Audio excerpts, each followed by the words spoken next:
Welcome to study yourself Chhattisgarh शिक्षक भर्ती CTET CGTET BEd entrance exam की series में यह हमारा 8वां वीडियो है। इस वीडियो में हम लोग डिस्कस करेंगे सामान्य विज्ञान के अति महत्वपूर्ण प्रश्नों के बारे में। तो चलिए क्विक रिवीजन की सीरीज में यह वीडियो स्टार्ट करते हैं।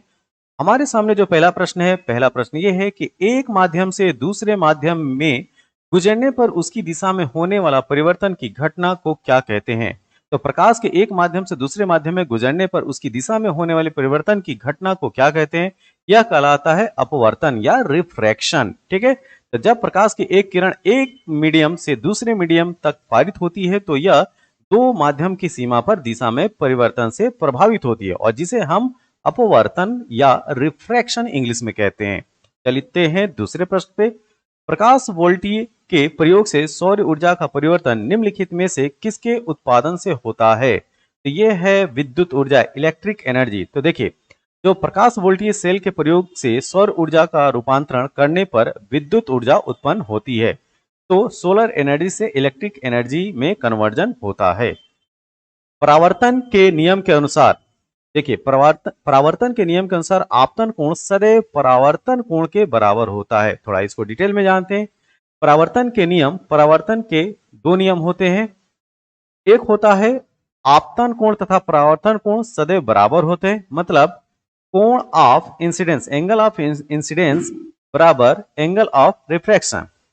दूसरा, आपतित किरण, परावर्तित किरण तथा अभिलंब तीनों एक ही तल में होते हैं। ठीक, नेक्स्ट, किसके लिए प्रकाशिक तंतु ऑप्टिकल फाइबर का प्रयोग किया जाता है। तो ये किया जाता है संचार सेवा के लिए। ठीक है, तो प्रकाशीय तंतु पूर्ण आंतरिक परावर्तन के कार्य पर कार्य करता है और प्रकाशीय तंतु ऊर्जा की हानि के बिना संचार सिग्नल को एक स्थान से दूसरे स्थान तक पहुंचाने का काम करता है। ठीक है, तो ऑप्टिकल फाइबर जो है वो टोटल इंटरनल रिफ्लेक्शन के प्रिंसिपल पे कार्य करता है। इसको जरूर याद रखिए, बार बार ये क्वेश्चन पूछा जाता है।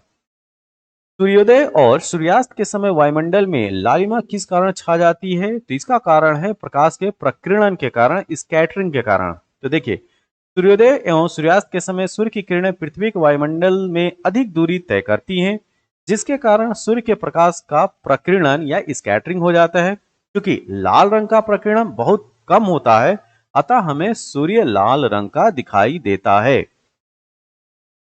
मरीचिका, मरीचिका एक एग्जाम्पल है, किसका एक उदाहरण है। तो जी हाँ, ये है प्रकाश के अपवर्तन और पूर्ण आंतरिक परावर्तन का। तो मिरेज या मरीचिका एक प्रकार का वायुमंडलीय दृष्टिभ्रम है। ठीक है, इल्यूजन है, जिसमें प्रेक्षक अस्तित्वहीन जलाशय एवं दूरस्थ वस्तु के उल्टे या बड़े आकार के प्रतिबिंब तथा अन्य अनेक प्रकार के विरूपण देखता है और यह दृष्टिभ्रम प्रकाश के अपवर्तन और पूर्ण आंतरिक परावर्तन के कारण होता है। मायोपिया के इलाज में किस प्रकार के लेंस का इस्तेमाल किया जाता है। तो इसमें जो लेंस यूज होता है वो है अवतल लेंस, कॉनकेव लेंस। तो मायोपिया का इलाज करने के लिए एक कॉनकेव लेंस का इस्तेमाल किया जाता है, इसको याद रखें। डायोप्टर किसकी इकाई है। तो जी हाँ, लेंस की क्षमता को डायोप्टर में मापा जाता है। तो लेंस की क्षमता का मात्रक डायोप्टर है और किसी लेंस की फोकस दूरी अगर f मीटर हो तो उसकी क्षमता जो है 1/f डायोप्टर होगी। तो उत्तल लेंस के लिए डायोप्टर धनात्मक होता है और अवतल जो कॉनकेव लेंस है उसके लिए ऋणात्मक होता है। इनमें से कौन सा वृत्तीय गति का उदाहरण नहीं है। आपको बताना है कि सर्कुलर मोशन का एग्जाम्पल इनमें से कौन सा नहीं है। तो यह है पेंडुलम की गति। तो जब कोई वस्तु लगातार एक मार्ग में घूम रही होती है तो उसे वृत्ताकार गति कहा जाता है और यह परिपत्र की गति, वस्तु की गति स्थिर होनी चाहिए। वृत्तीय गति के कुछ एग्जाम्पल है, अपनी धुरी पर पृथ्वी की गति, एक साइकिल या पार्क के एक वृत्ताकार ट्रैक पर चलती हुई कार, या पृथ्वी के चारों ओर चंद्रमा की गति क्या है, सर्कुलर मोशन में आता है। ध्वनि तरंगों की प्रकृति होती है। तो ध्वनि तरंगे जो है वो अनुदैर्ध्य तरंगे हैं। देखिए, जब ध्वनि तरंग वायु में संचरण करती है तो वायु के अणु तरंग की गति की दिशा के अनुदिश कंपन करते हैं, इसलिए ध्वनि तरंगे जो साउंड वेव होती हैं वो अनुदैर्ध्य तरंगे होती हैं। 20 हर्ट्ज से 20,000 हर्ट्ज आवृत्ति वाली ध्वनि को क्या कहा जाता है। तो ये आती हैं श्रव्य तरंगे। ठीक है, ऑडिबल वेव। तो पराश्रव्य तरंग की रेंज होती है 20,000 हर्ट्ज से अधिक आवृत्ति की ध्वनि। श्रव्य तरंग 20 हर्ट्ज से लेकर 20 हर्ट्ज के बीच वाली आवृत्ति की ध्वनि तरंग श्रव्य तरंग के अंतर्गत आता है और अश्रव्य तरंग 20 हर्ट्ज से कम आवृत्ति की ध्वनि तरंगे होती हैं। ध्वनि तरंगे सर्वाधिक तीव्र गति से चलती हैं, तो सबसे तेज गति से चलती हैं सॉलिड में, ठोस में। प्रतिध्वनि इको का कारण क्या है? तो प्रतिध्वनि का कारण है ध्वनि का परावर्तन। जब किसी स्रोत से उत्पन्न ध्वनि आगे जाकर किसी वस्तु जैसे कि दीवार, पहाड़ से टकराकर पुनः स्रोत के वापस लौटती है तो इसे प्रतिध्वनि या इको कहते हैं। वस्तुतः यह ध्वनि के परावर्तन का परिणाम है जो कुछ देर बाद स्रोत के पास वापस पहुंच जाती है। अस्थायी चुंबक किससे बनाए जाते हैं? तो ये बनाए जाते हैं नर्म लोहे से। ठीक है, ऑप्शन नंबर बी। जो अस्थायी चुंबक है नरम धातुओं से बने होते हैं जो स्थायी चुंबकीय क्षेत्र या विद्युत प्रवाह के संपर्क में आने पर चुंबकित हो जाते हैं। जब वे किसी चुंबकीय क्षेत्र के संपर्क में आते हैं तो चुंबकित हो जाते हैं। जब चुंबकीय क्षेत्र हटा दिया जाता है तो वो धीरे धीरे अपना चुंबकत्व जो मैग्नेटिज्म है वो खो देते हैं, लॉस कर देते हैं। निम्नलिखित में से कौन लौह चुंबकीय पदार्थ नहीं है? तो इसमें जो तांबा है वो लौह चुंबकीय पदार्थ के अंतर्गत नहीं आता है। बाकी लोहा, निकल, कोबाल्ट जो है वो फेरोमैग्नेटिक मटेरियल है। निम्नलिखित में से कौन अर्धचालक नहीं है? तो रेडॉन जो है वो अर्धचालक के नहीं आता है, जबकि जर्मेनियम, सिलिकॉन और सेलेनियम आते हैं। यहाँ पे खाली स्थान है को कृत्रिम रेशम के रूप में जाना जाता है, तो ये है रेयान। रेयान जो है एक आर्टिफिशियल रेशम के रूप में जानते हैं। एक बायोडिग्रेडेबल पदार्थ इनमें से आपको बताना है, तो इसमें biodegradable thermoplastic, thermosetting plastic, PVC pipe, इनमें से कोई भी जो है वो बायोडिग्रेडेबल के अंतर्गत नहीं आता है। तो यहाँ पे ऑप्शन क्या होगा? उपरोक्त में से कोई नहीं, ऑप्शन नंबर डी। देखिए, ऐसे पदार्थ जिनको प्राकृतिक पहलुओं जैसे कि कवक, बैक्टीरिया, तापमान और ऑक्सीजन द्वारा निम्नीकरण मतलब डिग्रेड किया जा सकता है, खत्म किया जा सकता है, जैव निम्नीकरण पदार्थ कहलाते हैं। जैसे थर्मोप्लास्टिक, थर्मोसेटिंग प्लास्टिक, पीवीसी पाइपों को प्राकृतिक पहलुओं द्वारा अवक्रमित या डिग्रेड नहीं किया जा सकता है और इसीलिए इन्हें गैर बायोडिग्रेडेबल या नॉन बायोडिग्रेडेबल पदार्थों के रूप में वर्गीकृत किया जाता है। पीवीसी का पूरा नाम बता रहे हैं, तो यह है पॉलीविनाइल क्लोराइड। एस्टिक अम्ल एक दुर्बल अम्ल है क्योंकि ये कम आयनित होते हैं, तो दुर्बल अम्ल जो कम आयनाइज्ड हो वो दुर्बल अम्ल के अंतर्गत आते हैं, वीक एसिड। जल के अम्लीय एवं क्षारकीय विलयन किसके कारण विद्युत के सुचालक होते हैं? तो इसका है कारण हाइड्रोजन आयन। अम्ल का जलीय विलयन विद्युत का चालन करता है क्योंकि यह जलीय विलयन में आयनीकरण करके हाइड्रोजन आयन उत्पन्न करते हैं इन एक्वस सोल्यूशन। कोई विलयन नीले लिटमस पत्र को लाल कर देता है, इसका पीएच संभवतः होगा। जी हाँ, इसका पीएच मान जो है 7 से कम होगा, तो मतलब दिए गए ऑप्शन में ये क्या है? 5। यदि किसी घोल का पीएच मान 7 से कम होता है तो इसे अम्लीय कहा जाता है और एक अम्लीय घोल नीले लिटमस को लाल कर देता है। यदि किसी घोल का पीएच मान 7 से अधिक होता है तो इसे क्षारीय कहा जाता है और क्षारीय घोल लाल लिटमस को क्या कर देगा? नीला कर देगा।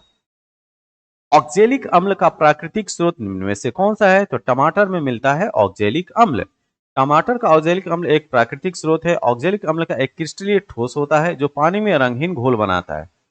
पालक, गोभी, ब्रोकोली, टमाटर जैसे खाद्य वस्तुएं ऑक्जेलिक अम्ल के कुछ अच्छे स्रोत होते हैं। ऑक्जेलिक अम्ल का मुख्य उपयोग सफाई और जंग हटाने में होता है। लैक्टिक अम्ल प्राकृतिक स्रोत, जी हाँ, लैक्टिक अम्ल दही में मिलता है। अमलगम एक मिश्र धातु है जिसमें एक धातु हमेशा रहता है किसके साथ? पारा के साथ। तो पारा तथा अन्य किसी धातु का मिलावट से बनी मिश्र धातु का संलय या संरंश अमलगम कहते हैं। केवल लोहे को छोड़कर प्राय सभी धातुएं पारे के साथ मिलकर मिश्र धातु बनाती है। सबसे कठोर प्राकृतिक पदार्थ इनमें से कौन सा है? तो जी हाँ, हीरा, सदा के लिए, ऑप्शन नंबर बी। सबसे कठोर प्राकृतिक पदार्थ हीरा है और हीरे कार्बन से बने होते हैं जो पृथ्वी की गहराई में पाए जाने वाले उच्च दबाव और ताप से प्रभावित होते हैं। एथेनॉल का क्रियाशील मूलक क्या है? आपको इसमें फंक्शनल ग्रुप बताना है एथेनॉल का। तो ये एल्कोहल है और एल्कोहल का जो फंक्शनल ग्रुप होता है OH होता है। तो OH एथेनॉल का क्रियाशील मूलक है। CHO एल्डिहाइड का फंक्शनल मूलक है। COH कार्बनिक अम्ल का क्रियाशील मूलक है और CO कीटोन का क्रियाशील मूलक के अंतर्गत आता है। उस बल का नाम बताएं जिसके परिणाम स्वरूप दो परस्पर प्रभावी वस्तुओं के बीच प्रत्यक्ष भौतिक संपर्क होता है। तो यह है संपर्क बल, ऑप्शन नंबर ए। तो संपर्क वह बल जो किसी व्यक्ति, जीव, वस्तु, निकाय द्वारा किसी वस्तु यंत्र या निकाय पर प्रत्यक्ष भौतिक संपर्क आरोपित किया जाता है उससे संपर्क बल या फोर्स ऑफ कांटेक्ट कहते हैं। इसमें आपको गलत कथन की पहचान करना है। ऑप्शन है इसका जो गलत स्टेटमेंट वाला ऑप्शन जो सही है ये है, यदि समान दिशा में समान बल लगाया जाए तो बल शून्य होगा। ये स्टेटमेंट गलत है। देखिए होता क्या है, वस्तु के आकार को बदलने के लिए बल की आवश्यकता होती है। यह सही है क्योंकि आकार, दिशा और गति को बदलने के लिए बल की आवश्यकता होती है। समान दिशा में समान बल लगाने पर बल शून्य होगा, यह गलत है क्योंकि शुद्ध बल शून्य होने के लिए दिशा विपरीत होनी चाहिए। ठीक है। एक आवेशित वस्तु जब किसी दूसरी आवेशित तथा अनावेशित वस्तु पर लगती है तो वह बल कहलाता है स्थिर वैद्युत बल। Option number B. गैर संपर्क बल का उदाहरण आपको बता रहे हैं, तो चुंबक द्वारा लगाया गया बल क्या होगा, गैर संपर्क बल होगा। तो यह एक बल है जो किसी वस्तु के संपर्क में आए बिना उस पर कार्य करता है, जैसे गुरुत्वाकर्षण बल, विद्युत बल और चुंबकीय बल। बल लगाने के लिए भौतिक संपर्क की आवश्यकता नहीं होती है। यह सच है कि गैर संपर्क बल को संपर्क की आवश्यकता नहीं होती है। एक चुंबक लोहे को भौतिक रूप से बिना छुए ही आकर्षित करती है। हमारी मांसपेशियों की क्रिया स्वरूप लगने वाले बल को कहते हैं पेशीय बल। ठीक है, तो हमारी मांसपेशियों की क्रिया स्वरूप लगने वाले बल को पेशीय बल कहते हैं, मस्कुलर फोर्स कहते हैं। और पेशीय बल तभी लगाया जा सकता है जब पेशियां किसी वस्तु के संपर्क में हो, इसलिए संपर्क बल भी इसके कहते हैं कॉन्टेक्ट ऑफ फोर्स या फोर्स ऑफ कॉन्टेक्ट। किसी पृष्ठ के प्रति एकांक क्षेत्रफल पर लगने वाले बल को क्या कहते हैं, जी हाँ, ये कहलाता है दाब। तो प्रति इकाई क्षेत्र पर या क्षेत्रफल पर कार्य करने वाला बल को दाब कहते हैं। इसका फार्मूला आता है P बराबर F अपॉन A। P यहाँ पे दबाव है, F है फोर्स और A है क्षेत्र या क्षेत्रफल। दाब की इकाई याद रखिएगा, दाब की जो यूनिट होती है वो पास्कल होती है। वस्तुओं की गति की अवस्था में परिवर्तन का कारण, जी हाँ, घर्षण बल। Option number C. घर्षण वह बल है जो संपर्क में वस्तुओं की दो सतहों के बीच सापेक्ष गति का विरोध करता है या किसी वस्तु की गतिशीलता में परिवर्तन या बदलाव के लिए उत्तरदायी होता है। निम्नलिखित में से कौन सा बल सबसे दुर्बल बल है, जी गुरुत्वाकर्षण बल जो है वो सबसे वीक फोर्स में आता है दिए गए ऑप्शंस में। तो गुरुत्वाकर्षण बल होता क्या है, दो निकाय या दो बॉडी जिनमें द्रव्यमान या ऊर्जा है उनके बीच आकर्षण बल गुरुत्वाकर्षण बल कहा जाता है। यह बल सभी वस्तुओं को पृथ्वी की ओर खींचता है। भौतिकी में किए गए कार्य को परिभाषित किया गया है, कैसे? एक बल ने किसी वस्तु को विस्थापन किए बिना उस पर कार्य किया है। केवल जब कोई वस्तु विस्थापित होती है, केवल तभी जब बल वस्तु पर कार्य किया हो। उपरोक्त में से कोई भी कथन जो है भौतिक में किए गए कार्य को मतलब डिफाइन नहीं करता है। तो देखिए होता क्या है, किया गया कार्य तब कहा जाता है जब किसी वस्तु पर लगाया गया बल वस्तु को बल की दिशा में एक निश्चित दूरी से विस्थापित करता है और किए गए कार्य का एसआई इकाई न्यूटन मीटर या जूल है। ठीक, कार्य तब होता है जब दी गई शर्त पूरी होती है। एक बल को किसी वस्तु पर कार्य करना चाहिए, लगाए गए बल की दिशा में लगाए गए बल के कारण शरीर में, बॉडी में क्या होना चाहिए, विस्थापन होना चाहिए। अगर विस्थापन नहीं होता है तो कार्य क्या होगा, जीरो होगा। पृथ्वी के चारों ओर चंद्रमा की गति खाली स्थान के कारण होती है, ये है गुरुत्वाकर्षण बल के कारण। तैरती वस्तु पर ऊपर की ओर लगने वाला बल क्या कहलाता है, ये है उत्प्लावन बल। Option number C. देखिए जब एक पिंड को या तो पूर्ण रूप से या आंशिक रूप से एक तरल में डुबोया जाता है तो पिंड द्वारा अनुभव किए गए द्रव स्थिति दाब बलों के शुद्ध ऊर्ध्वाधर घटक के कारण एक उत्तोलन उत्पन्न होता है और इस उत्तोलन को उत्प्लावन बल कहा जाता है और इस घटना को उत्प्लावकता कहा जाता है। जड़त्व का नियम कहलाता है, तो न्यूटन की गति का पहला नियम जो है वो जड़त्व का नियम कहलाता है। तो यदि कोई वस्तु विरामावस्था मतलब स्थिर अवस्था में है तो वह तब तक विरामावस्था में ही रहेगी जब तक उस पर कोई बाहरी बल न लगाया जाए, और गतिशील है तो तब तक एक समान गति की अवस्था में रहेगी जब तक कि उस पर बाहरी बल लगाकर स्थिर ना किया जाए। दूसरे शब्दों में हम इस प्रकार कह सकते हैं कि सभी वस्तुएं अपनी अवस्था परिवर्तन का विरोध करती हैं। तो न्यूटन के प्रथम नियम को हम जड़त्व का नियम कहते हैं, ये इसको याद रखिए। साबुन के बुलबुला के गोलाकार होने का कारण क्या है, तो ये है पृष्ठीय तनाव। सरफेस टेंशन की वजह से साबुन का बुलबुला जो है वो गोलाकार होता है। तो पृष्ठ तनाव सिद्धांत के अनुसार तरल पदार्थ में कम से कम संभावित सतह क्षेत्र प्राप्त करने की प्रवृत्ति होती है। लेकिन जब यह किसी भी सतह पर नहीं होती है तो न्यूनतम संभव सतह क्षेत्र प्राप्त करने के लिए यह गोलाकार आकार लेता है। जब दूध को मथा जाता है तो मलाई दूध से अलग हो जाती है। इसका कारण बताना है। इसका कारण है अपकेंद्रीय बल। ठीक है, तो मथने पर मलाई दूध से अलग हो जाती है, ऐसा अपकेंद्रीय बल के कारण होता है। इनमें से किसे क्रिया प्रक्रिया का नियम भी कहते हैं? तो न्यूटन का जो तीसरा नियम है, थर्ड नियम, वो जो है वो क्रिया प्रक्रिया का नियम भी कहलाता है।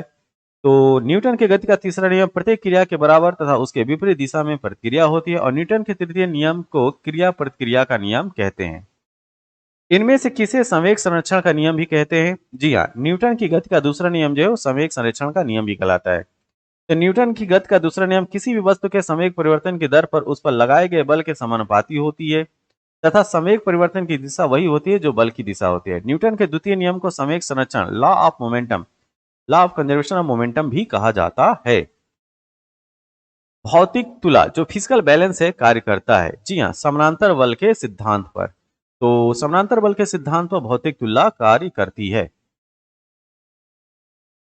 नेक्स्ट क्वेश्चन, डेंगू बुखार के दौरान मानव शरीर में निम्नलिखित में से किसकी कमी हो जाती है? तो प्लेटलेट्स की। ऑप्शन नंबर डी इसका सही उत्तर है। तो एक मच्छर जनित वायरल बीमारी है जो डेंगू वायरस के कारण होती है। डेंगू वायरस मुख्य रूप से एडिज एजिप्टी प्रजाति का जो मादा मच्छर है उसके काटने से फैलता है। तो डेंगू बुखार के परिणाम शरीर श्वेत रक्त कोशिकाओं और प्लेटलेट संख्या में गिरावट आती है। निम्नलिखित में से कौन सा रोग एक वायरस के द्वारा फैलता है? जी हाँ, इनमें से जो हेपेटाइटिस है वायरस के द्वारा फैलता है, और हेपेटाइटिस लीवर से जुड़ी बीमारी है। डीपीटी वैक्सीन का प्रयोग किन बीमारियों के लिए किया जाता है? तो ये यूज किया जाता है diphtheria, D for diphtheria, P काली खांसी मतलब पर्ट्यूसिस, और टी फॉर टिटनेस। तो डिप्थीरिया वैक्सीन या डीपीटी वैक्सीन शिशु को डिप्थीरिया, काली खांसी, टिटनेस जैसे संक्रामक रोग से बचाव करने के लिए उपयोग किया जाता है, और यह वैक्सीन बच्चों को रोगों से लड़ने के लिए तैयार की जाती है। निम्नांकित जोड़ों में किसका सुमेल सही है? ठीक है, यहाँ पे सही जो है वो मेल बताना है। तो यहाँ पे ऑप्शन नंबर ए जो है निमोनिया फेफड़े, जी हाँ, ये ऑप्शन सही है। निमोनिया फेफड़े को प्रभावित करने वाली एक गंभीर बीमारी है। मोतियाबिंद आंखों से संबंधित रोग है। पीलिया शरीर में बिलिरुबिन की मात्रा अधिक होने के कारण होती है। और मधुमेह जो है एक मेटाबॉलिक डिसऑर्डर है। ठीक है, जो रक्त शर्करा शुगर ब्लड शुगर के स्तर को प्रभावित करती है। इनमें से कौन सा आनुवांशिक रोग नहीं है? तो दमा जो है वो आनुवांशिक रोग के अंतर्गत नहीं आता है, यह श्वसन तंत्र से संबंधित बीमारी है। इटाई इटाई, ये बहुत बार पूछा जाता है, ये क्वेश्चन जरूर याद रखिए। इटाई इटाई रोग विषाक्त तत्व की दीर्घकालीन अधिकता से होता है। तो किसकी वजह से? कैडमियम की वजह से। तो इटाई इटाई रोग जो है कैडमियम, जिसका संकेत सीडी होता है, के संपर्क में आने के कारण होता है, जो औद्योगिकरण इंडस्ट्रियलाइजेशन संबंधित मानव गतिविधियों के परिणाम स्वरूप उत्पन्न होता है। तो इटाई इटाई का जो कारण है वो कैडमियम है। यह वीडियो आपको कैसा लगा? जैसा भी लगा हो आप अपने सुझाव जो है कमेंट बॉक्स में जरूर दें। इस वीडियो की पीडीएफ के लिए आप हमारे स्टडी योरसेल्फ टेलीग्राम चैनल को ज्वाइन कीजिए। हमारी जो अन्य उपलब्धता है वो फेसबुक पे भी है और इंस्टाग्राम पे भी, यहाँ से भी आप हमसे जुड़ सकते हैं। इस वीडियो को ज़्यादा से ज़्यादा लाइक कीजिए, सब्सक्राइब कीजिए और शेयर कीजिए। तब तक के लिए थैंक यू, धन्यवाद।